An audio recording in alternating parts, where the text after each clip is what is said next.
ज़मीन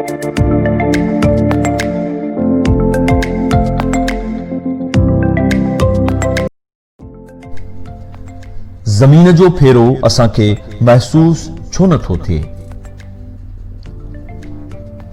असां मां केतिरनि ई माण्हुनि खे इहा ॼाण आहे त ज़मीन ते मौजूद असां सभु 365 ॾींहंनि में सिज जो हिकु चक्कर लॻाईंदा आहियूं।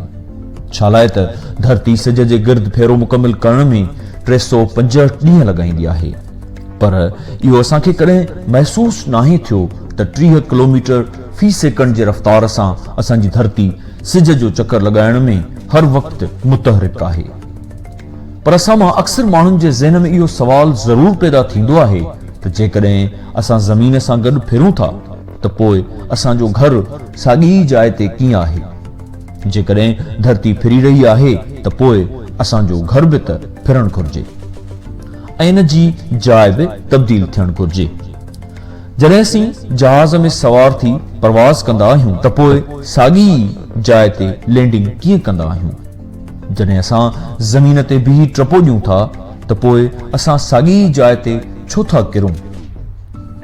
अहिड़नि ॿियनि अनेक सवालनि जा जवाब असांखे हिन मुख़्तसर डॉक्यूमेंट्री में मिली वेंदा। अचो त साइंसी सचाइनि खे आसान सिंधीअ में सम्झी शागिर्दनि ताईं पहुचायूं। छा लाइ त साइंस ॻूढ़नि मौज़ूअनि खे दलीलनि ज़रिए सम्झाईंदड़ इल्म जो नालो आहे।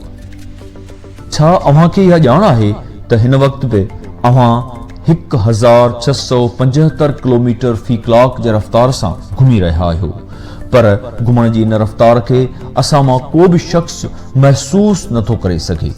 हर माण्हू पंहिंजे पंहिंजे कमकार सां लॻल आहे। को बि माण्हू इन ॻाल्हि ते तकड़ में यकीन बि न कंदो त को असीं घुमी रहिया आहियूं। अचो त इहा ॻाल्हि कुझु मिसालनि ज़रिए सम्झण जी कोशिश करियूं था। असां मां अक्सर माण्हुनि खे इहा ॼाण त अॻु ई आहे त असांजी धरती पंहिंजे महवर जे गिर्द चक्कर लॻाईंदी आहे ऐं इहो मुकमिल चक्कर लॻाइण में 24 कलाकनि जो वक़्तु लॻंदो आहे। न सिर्फ़ धरती पर काइनात में मौजूद सभई सयारा ऐं सितारा चक्कर लॻाए रहिया आहिनि।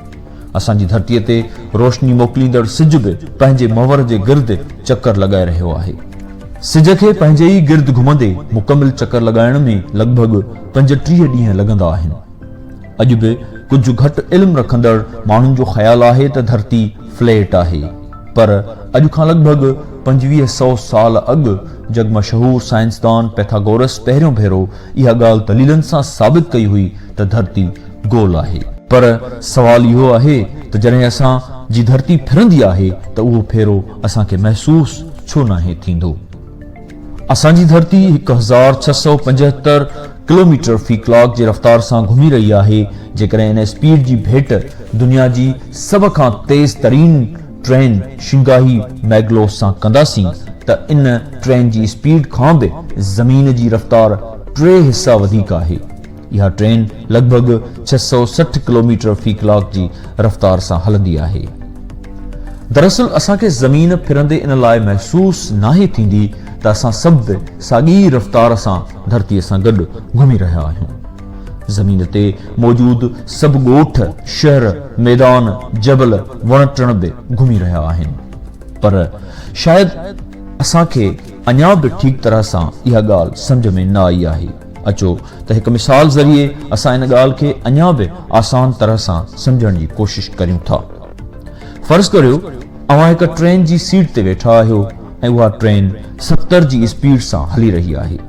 त छा असीं उन जी स्पीड खे महसूस करे सघंदासीं जेसिताईं असां दरिया खां ॿाहिरि न निहारियूं? साॻियो ई मिसाल असीं धरतीअ सां लागू कयूं था। मिसाल धरती ट्रेन आहे ऐं असीं उन में अंदरि वेठल मुसाफ़िर। असां जॾहिं ट्रेन जी रफ़्तार ॿाहिरि ॾिसण खां सवाइ महसूस नथा करे सघूं त ज़मीन ते वेही इहो फेरो कीअं था महसूस करे सघूं? छा लाइ त इंसान जे भेट में ज़मीन तमामु घणी वॾी आहे। इन करे असीं उन फेरे खे महसूस करे नथा सघूं। इहो ई सबबु आहे जो असांखे धरती हर तरफ़ फ्लैट नज़र अची रही आहे।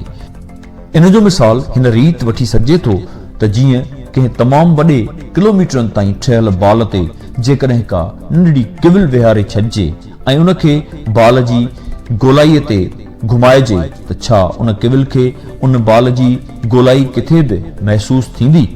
हरगिज़ न। छालाए त केविल जे भेट में बाल तमामु घणो वॾो हूंदो।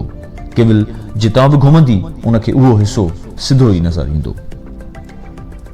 धरती गोल फिरी रही आहे त पोइ असीं टपो ॼण सां थोरो अॻिते या थोरो पोइते छो नथा किरूं, बल्कि असीं त साॻी ई जाइ ते किरूं था।